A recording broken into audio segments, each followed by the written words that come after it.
English 2322 podcast, Beowulf, Beginnings. Whenever I read literature, especially poetry, I like to pay attention to particular points in the work. Points of transition are usually interesting. The climax of a story, obviously, is usually interesting. And I especially like to pay attention to the very beginning and the very ending of any work of literature. Beowulf is no exception. So I'm recording two podcasts for Beowulf. This one will focus on the very beginning of the poem. The other one will focus on the very ending of the poem. Now, don't be misled. I'm not saying that you should only focus on these two parts of the poem. Obviously, you should read the entire poem. But we can look at the beginning and the ending of the poem as particularly significant for the meaning of the overall work. So let's look at the very beginning of Beowulf. The first word of the poem in your translation, in the textbook, is so. Not a very interesting word in itself, obviously, but what's interesting about this word is that it varies so much depending on the translation that you read. I have several translations of Beowulf, and I've seen this first word translated as so, or lo, or hark, or listen, or hear. I've seen it even left out altogether. Personally, I like to translate it as yo, for reasons that I'll talk about in a minute. But there are a couple of interesting points here. First of all, the fact that various translations translate this word so differently highlights aspect of the work and of Old English literature in general. It's important to remember that when we read Old English, we're reading a dead language. We don't really know what all of the words in Old English mean, and there's nobody around that we can ask, obviously. So when you read Old English literature, you're reading reconstructions of literary works. We've been able to reconstruct through context and through references to the language in other medieval works what most Old English words meant and how they would have been used. So we know what Beowulf means overall. But a lot of times with specific words, we don't know exactly what they mean. And the first word of Beowulf in Old English, which is hwat, H-W-A-E-T essentially, is one of these words. We simply don't know exactly what it means. We can speculate, and as you heard, a lot of the translations, though they vary as far as the specific word they use to translate hwat, they're in the same kind of ballpark. Hark, lo, listen, hear, all of these words are similar. So I don't want you to think that we don't know what this poem means at all. That's not true. We do have a pretty good idea. We know almost exactly what almost every word in the poem means, but there are words that there's some questions still remaining about. Even those words, we know pretty much what they mean. What we don't know is simply exactly how this word would have been understood by Anglo-Saxon listeners or readers of the poem. The other interesting point implied in the word hwat can be seen in the words used to translate it. Words like listen and hear, or even my suggestion, yo, tell you something about the origin of this poem. As the story of Caedmon's hymn makes clear, Old English poetry almost certainly has its origin in oral recitation, in other words, in the types of songs that were sung at feasts, etc., during the Anglo-Saxon times. In fact, in Beowulf, there are a few references to storytellers, poets, standing up in a feast or a banquet and telling a story similar to the story that we have here in Beowulf. This word hwat at the beginning of the poem appears in this kind of work a lot, the kind of work that we think probably would have been read aloud or recited in front of an audience. And we think probably the word hwat was simply an attention getter, a way to tell the audience, hey, I'm starting a story here. You can kind of hear it in the sound of the word hwat. You can imagine the storyteller standing up and sort of yelling that to get the attention of the usually very drunken participants at a feast or banquet in Anglo-Saxon England, to indicate that the story was about to begin.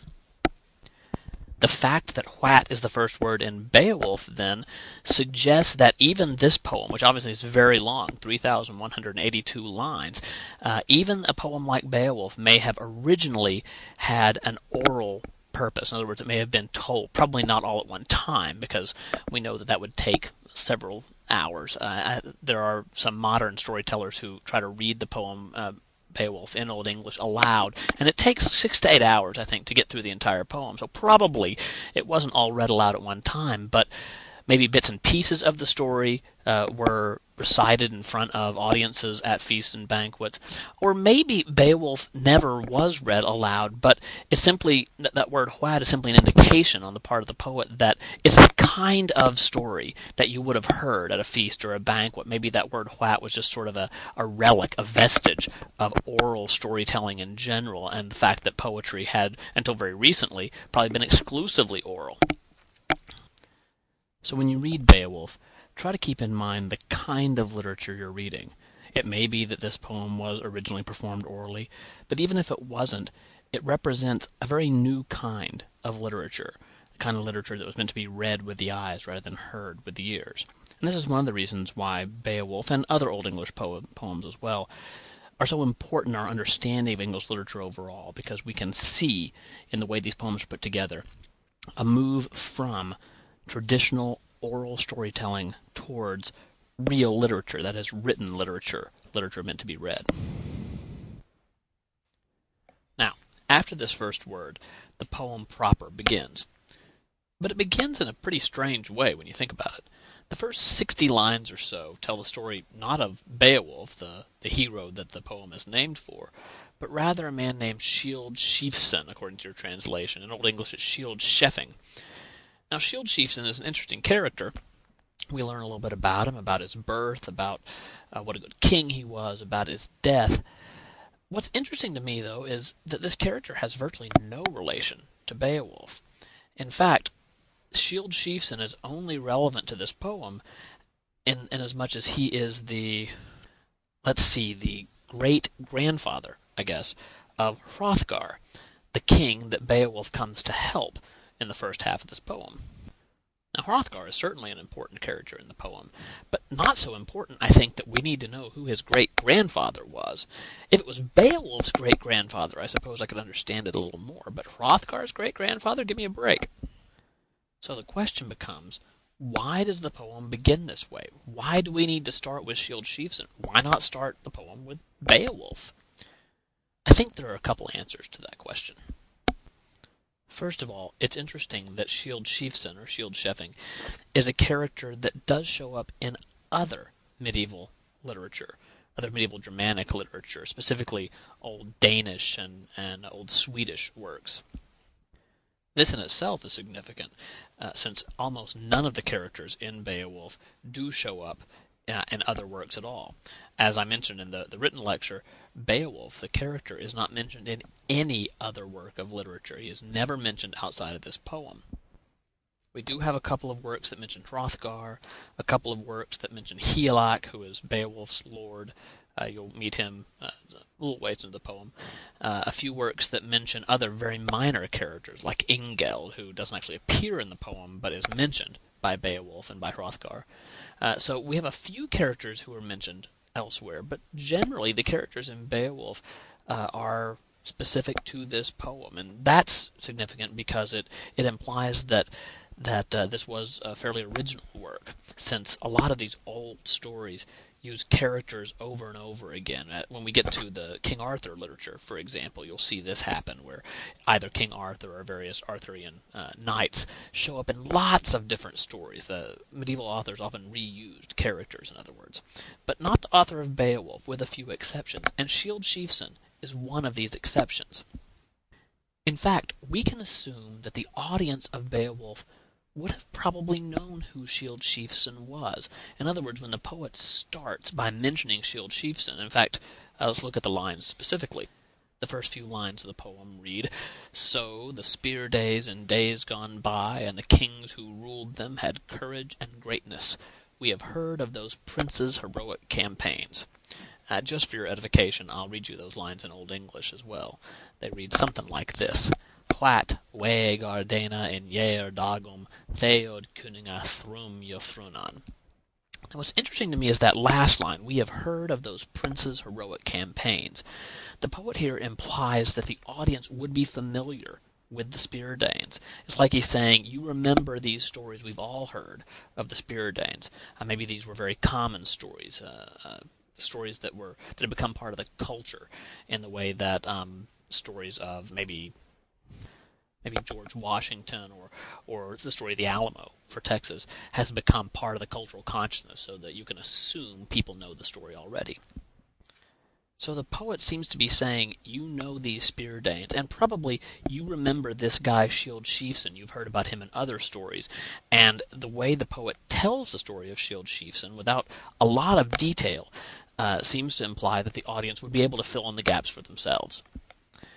But why would you start a poem this way? Why would you mention these stories, even if you assume that your audience is familiar with them, in order to tell a completely different story? And I think one of the reasons is to provide some sort of context for the audience. Remember, original stories were fairly uncommon in Anglo-Saxon times and early Germanic times. If the poet of Beowulf really is coming up with a relatively, if not completely, original story, he needs to provide the audience with some sort of contextualization, some place to put the characters in these stories. He needs to be able to tell when Beowulf lived, what kind of world we're talking about. And by mentioning Shield Sheafson, he's able to do this. He's able to say, you remember these stories about Shield Sheafson and the Spear Danes? Well, this is another one of those stories. It's going to fit into that world that you already know. But I don't think that Shield Sheafson's significance is limited just to contextualization. I think there may be more going on in these opening lines, in other words, than simply giving the reader somewhere to hang these characters. Let's look at what the poet tells us about Shield Sheafson to see if we can figure out what this character is doing here. Starting at line 4 of the poem in your textbook, it says, "There was Shield Sheafson, scourge of many tribes, a wrecker of mead benches, rampaging among foes. This terror of the hall troops had come far. A foundling to start with, he would flourish later on as his powers waxed and his worth was proved. In the end, each clan on the outlying coasts beyond the whale road had to yield to him and begin to pay tribute. That was one good king." That last line gives us a little bit of a hint regarding what Shield Sheafson may be doing in this poem. That was one good king, or in Old English, that was god king. That was a good king. And I think that may be the better way to translate it. That was a good king. Beowulf, in many regards, is a poem about kings. There are several examples of kings in the poem. Hrothgar is a king that Beowulf goes to help. Beowulf himself has a king, Hygelac. Later, Beowulf will become a king. We also have references to other kings, kings like Hermod and Finn later in the poem. As you've already read about in the lecture regarding the social order in the poem, kings, or lords, depending on how you refer to them, were very important in Anglo-Saxon society. So it's not terribly surprising that several of them show up in this poem. But when I say that Beowulf is a poem about kings, I don't just mean that it's a poem in which kings appear. Rather, I think that to some degree anyway, Beowulf is a poem about the way kings should act. And we begin the poem then with this reference to Shield Sheafson and the statement on the part of the poet that he, specifically, was a good king. Now, it may surprise you when the poet says that Shield Sheafson was a good king, considering the kinds of activities that Shield Sheafson is described as engaging in. He sounds pretty violent, to be frank. But we have to remember that we're dealing not with our conceptions of what a good ruler might be like, but early Germanic conceptions of what a good ruler should be like. And I think the most important thing for a good ruler to do is to protect the people that he rules. And what makes Shield Sheafson such a good ruler, what a good king, in the words of the poet, is that under his rule, his people prospered. Now, the poet's going to offer us some other definitions of what a good king should be like, I think, as we go through the poem. We can look just a few lines further down on the page, for example, when we're told about Shield's son, Beow. We're told in lines 19 and following, "Beow's name was known through the north, and a young prince must be prudent like that, giving freely while his father lives, so that afterward, in age, when fighting starts, steadfast companions will stand by him and hold the line. Behavior that's admired is the path to power among people everywhere." Now, I wouldn't say that anything in the description of Beow contradicts the image of Shield Sheafson as a good king earlier on that page, but it's a different emphasis here. We're told about Shield Sheafson that he is a good king because he is such a strong fighter and is able to terrorize the other tribes and put them in a position of subservience to his own tribe. And about Beo, we're told that he's a good ruler because he is able to get the admiration of the people that he rules, and thus he can ensure their loyalty later on in his life. And there are still other portraits of effective and ineffective kingship throughout the poem. You might look at a character like Hrothgar, for example, and ask whether he's a good king, and if he is, why is he a good king? You might look at Beowulf's king Hygelac and ask if he was a good king.